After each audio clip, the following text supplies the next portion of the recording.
I met Prof. Ruut Veenhoven in October 2010. I was visiting the Netherlands and I met him in a cafe near the central station. And at the time I was setting up a research entity at the Northwest University. And I wanted to meet him to discuss his involvement as a possible extraordinary professor in Obtentia. I remember quite clearly that we had this very nice discussion about happiness in the world and in organizations. And I also remember that day that he was meeting up with a journalist who wrote some of his findings about happiness. And so my meeting with him was directly following the meeting that he had with the journalist. And that tells me something about Ruut as a person. He was always looking for opportunities to inform and educate people about happiness and the conditions that may contribute to happiness. I had the privilege of staying with Professor Veenhoven in his home as a guest. I think it was 2011 or 2012, which was a really eye-opening and wonderful experience. During this time I was particularly touched by his generosity and his hospitality. I got to meet his family and get a little bit of an inside peek into the life of the Professor of Happiness. And something that struck me was the fact that he walked his talk. The way he lived was very congruent with his philosophy. In the morning, he and his family would get on a bicycle and they would drive to or ride to a nearby bread shop, get some bread, come back, enjoy breakfast together, enjoy the outdoors, go to work and manage a good work-life balance. So I was really inspired by that, and also very impressed and inspired by his academic breadth and depth of knowledge. Now, being a sociologist myself, one of the issues is that in this whole field of the positive social sciences, there aren't too many sociologists focusing on this when compared to, for example, psychologists and industrial sociologists. And I think Professor Veenhoven made huge strides in bringing the study of happiness into a sociological fold. Prof. Ruut Veenhoven's contributions were enormous, if I can use that word. I think he stands as a pioneer in the scientific study of happiness. And his groundbreaking work, I think, benefits both society, organizations, and then also individuals themselves. Ruut was actually always part of my professional life. When I came to the Netherlands, I was 19 years old, and pretty quickly I heard about someone which the Dutch press called the geluksprofessor, so the happiness professor. And that was when I heard about him for the first time. And then when I started to do my master's and then later my PhD in positive psychology, I often heard from him. I came across his name many times, but also then started to read his work, and I became very impressed about his position in this field and what he meant for the field, and that he had actually started it in the Netherlands in many ways. And then at the end of my PhD, my promoters, Gerben Westerhoff and Ernst Bohlmeier, they suggested that he could be part of my commission. And I thought, oh, that would be amazing, but I didn't thought that he would actually be available. But then he was, and it made me a bit more nervous, and I was really happy that he was there. And then there was really no need to be worried or more nervous, because he was very friendly in his approach, and he asked me a question where I could really show my knowledge. And I was really so impressed by his friendliness and his knowledge.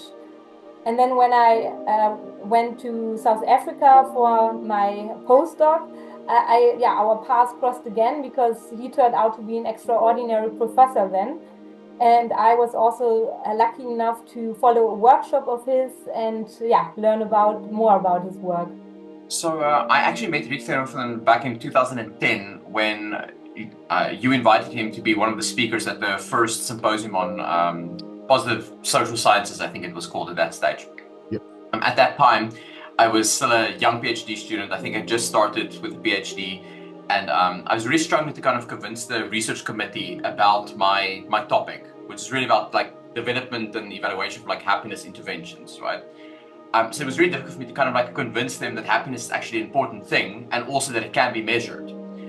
So I kind of had this big idea, but I have no way to kind of get it through. And I think you were kind of like the only person that believed me in that stage. But then I met Ruut.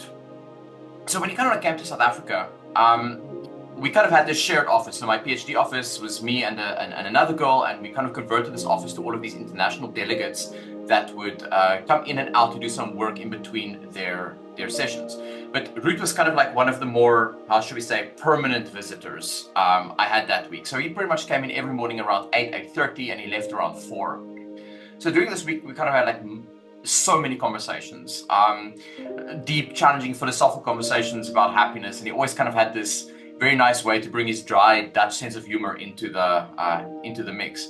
But more importantly, he really helped me to understand what this thing happiness actually is, and it also helped me to really craft a very convincing argument to kind of convince this research committee that my topic was actually like really valuable, tangible, and something worth kind of like doing. Suffice to say, he played a major role in at least the proposal part of my thesis at that stage.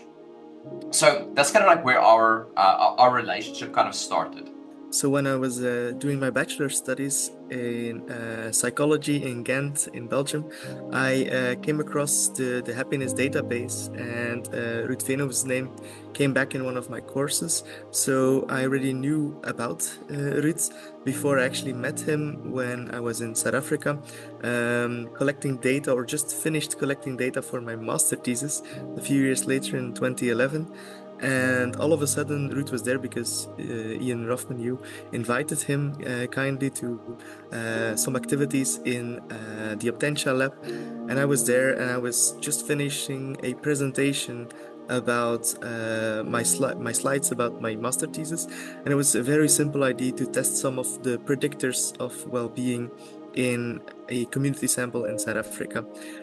And I explained this to him because he came into my office and we chatted a little bit. It was the first time back then that I chatted in Dutch again, my mother language. So that was a very nice experience for me. He was so humble and so modest. And then the famous anecdote was, and it's true, was that Ruut was so passionate about research and about my findings, even though they were very straightforward correlations, that we sit together. But yeah, sitting is a big word, because I was on my chair and he sat on his knees next to me to look at these slides together and to come up with processes or explanations behind the results.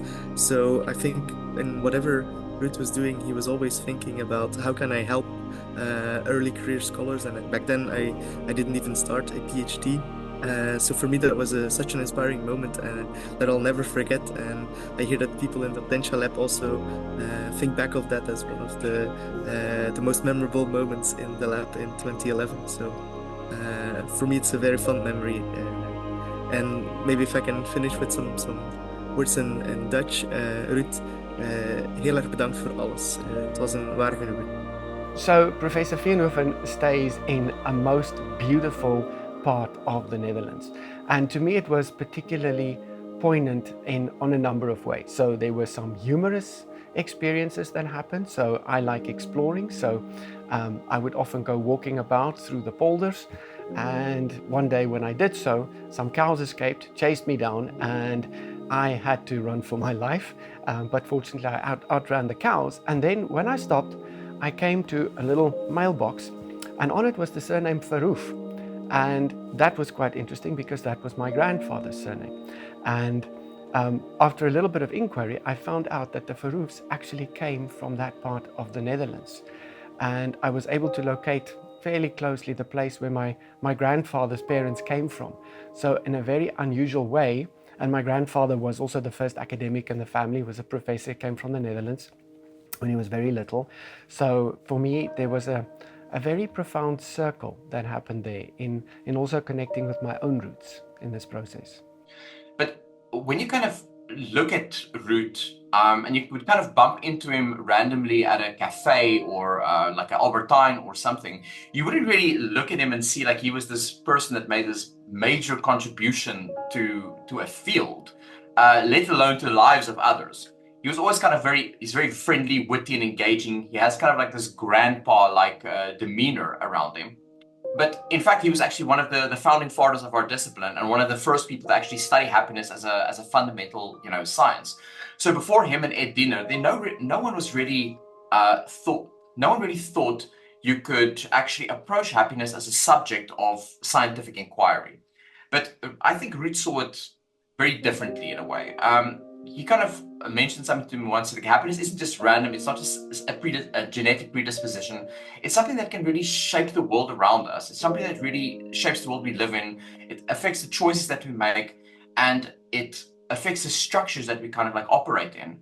And he had this very nice way to look at happiness as not just an individual experience, but almost like this cascading thing that contributes at each different layer of like this, how do you say it, kind of like looked at it as like from a systemic perspective. You as an individual function in the system, and you affect the system, and all of these systems kind of affect each other, and then it kind of cascades downwards. I think what stood out to me also about the methodology that Professor Veenhoven has used is that very often in the field of psychology and so on, with empirical research, one would select a sample, collect some data, analyze this and so on. Whereas in sociology, there's often a tendency to use existing databases, and such as the World Values Survey and the Socioeconomic Panel and so forth.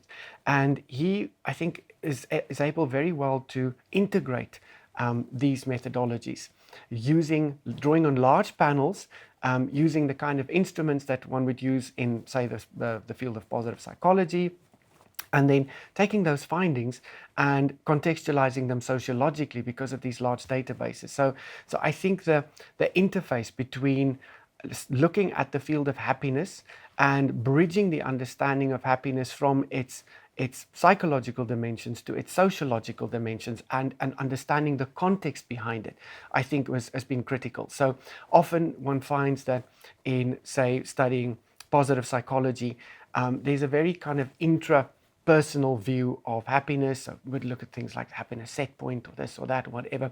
Whereas in sociology, there's a lot of study about the demographic and contextual factors that impact well-being and happiness in nations, things such as rule of law, governance, democracy, and so on. And through this, we can understand differences in happiness in nations. And I think by taking this information and integrating this with our understanding of the more psychological dimensions of happiness, we have a far more holistic view, which I think then also translates into more applicable interventions and theorizing about happiness.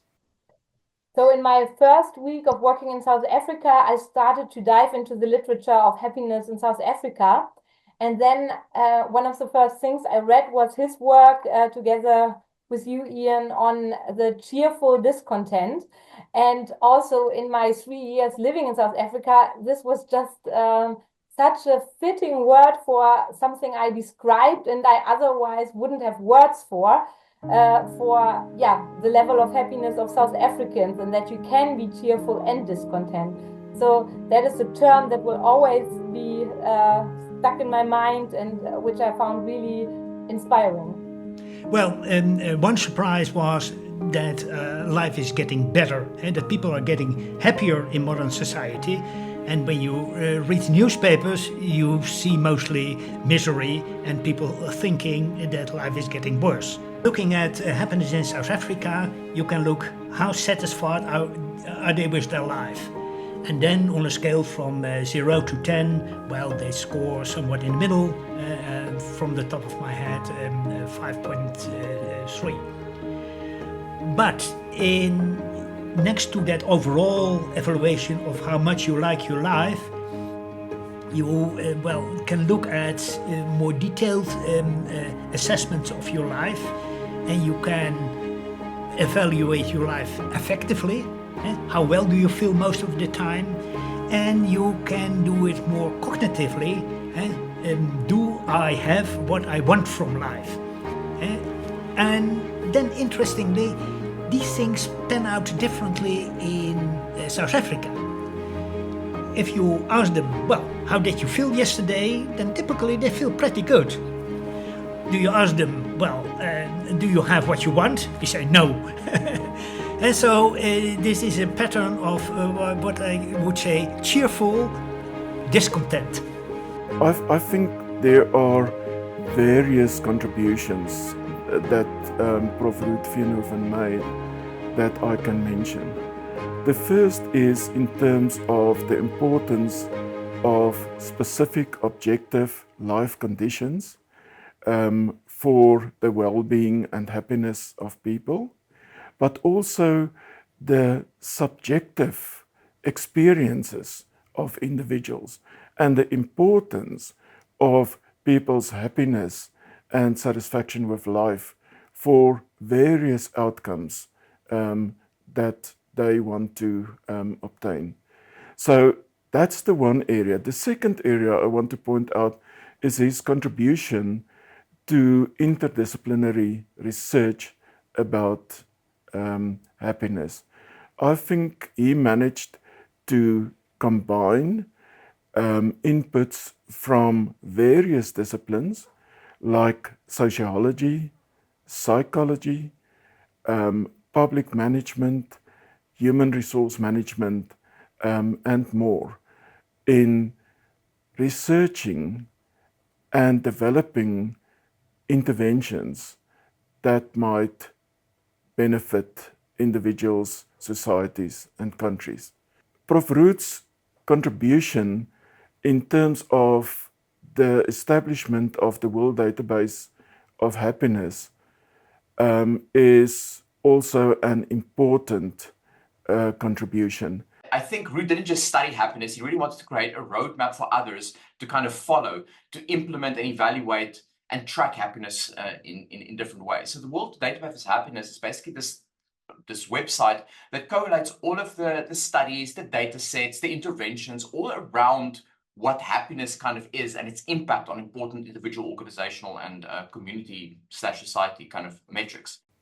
Nowadays, you can go to a specific website, which is the World Database of Happiness, and you can gather information about almost any country that you can think of in the world about issues like satisfaction with life and others. The third major contribution that I want to point out was in terms of Prof. Veenhoven's contributions to the practical life situations in which individuals find themselves, either in living in communities, and in South Africa we know that we have communities that suffer because of poverty, unemployment, and inequality. So I think practical solutions coming from Prof. Ruut's work is valued by so many people in the world. But then also in other fields, for instance, organization development. How do you create organizations and develop organizations that are serious about the quality of life of individuals? So I think his work provided an empirical foundation for happiness research, and also to bridge the gap between abstract philosophical concepts about happiness and the practical application of knowledge to improve people's lives, either through objective conditions that need to change, or by studying their subjective experiences of their lives. From our research entity, the Optentia Research Unit, we really not only value him as one of our major researchers in the field of quality of life in South Africa, but also in terms of the practical contributions that he made to our lives and to the development of our research entity.